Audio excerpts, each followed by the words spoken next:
बरेली की तरफ पूरा प्रदेश देखता रह गया, लेकिन असली खेल तो संभल में हो गया। जी हां दोस्तों, संभल यूपी का वही जिला जो अक्सर चर्चा में आता है, लेकिन इस बार जो हुआ है उसने सिर्फ संभल ही नहीं बल्कि पूरे प्रदेश की राजनीति और समाज को हिलाकर रख दिया है। तालाब की जमीन पर कब्जा, कब्जे पर बनी मस्जिद, कब्जे पर बना बारात घर और अब बुलडोजर की गड़गड़ाहट। नमस्कार दोस्तों, न्यूज फ्लैश टीवी को आप सब्सक्राइब कर लेना, क्योंकि यहां मिलेगी आपको यूपी की राजनीति और देश की सियासत की हर बड़ी खबर। शुरुआत करते हैं संभल में तालाब की जमीन पर कैसे कब्जा किया गया। असमोली थाना क्षेत्र के गांव राया बुजुर्ग में एक तालाब था। यह तालाब गांव की पहचान था, गांव की जरूरत था, लेकिन धीरे धीरे उस तालाब पर कब्जा शुरू हुआ। पहले ईंटें गिरी, फिर नींव डली और देखते देखते वहां खड़ा हो गया एक बारात घर और मस्जिद। यह कब्जा कोई छिपा हुआ राज नहीं था, सबको पता था, लेकिन प्रशासन के नोटिस, तहसीलदार की पैमाइश, लाल निशान, कोर्ट का वाद, सब कुछ नजरअंदाज कर दिया गया। अवैध कब्जा करने वालों को लगा कि यह यूपी वही पुराना यूपी है जहां नोटिस सिर्फ कागज होते थे और कानून सिर्फ किताब। लेकिन यह 2025 का यूपी है, यहां योगी मॉडल चलता है। यहां नोटिस सिर्फ कागज नहीं बल्कि बुलडोजर का पहला कदम है।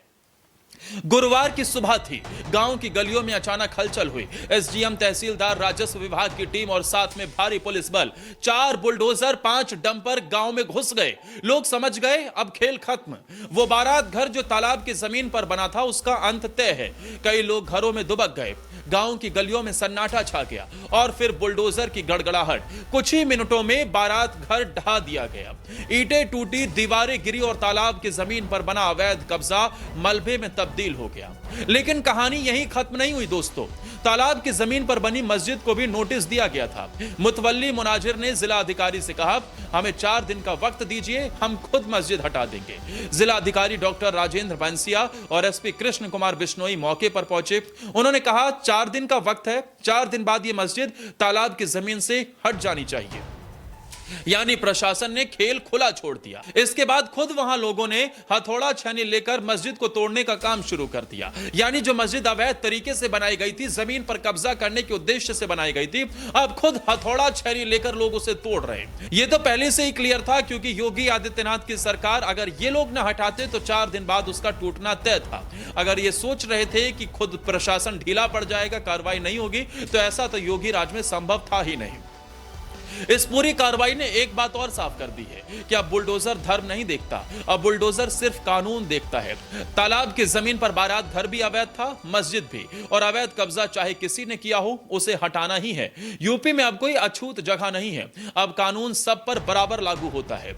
गांव राया बुजुर्ग में गुरुवार का दिन इतिहास बन गया। 3 बुलडोजर लगातार चलते रहे, 5 डंपर मलबा हटाते रहे और भारी पुलिस बल तैनात रहा। कोई विरोध नहीं कर सका, कोई नारेबाजी नहीं हुई, क्योंकि सबको पता था सामने योगी सरकार का बुलडोजर खड़ा है।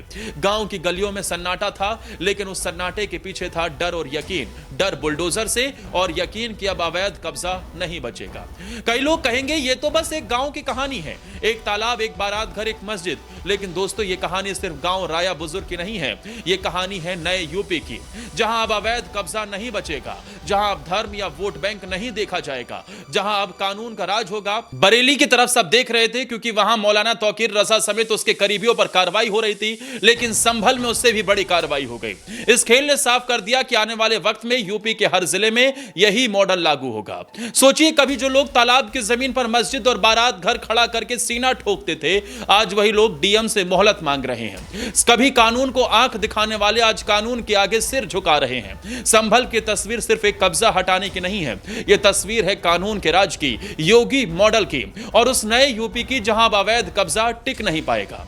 दोस्तों, इस खबर पर आप क्या कहेंगे, कमेंट में जरूर बताना और न्यूज फ्लैश टीवी को सब्सक्राइब जरूर कर लेना।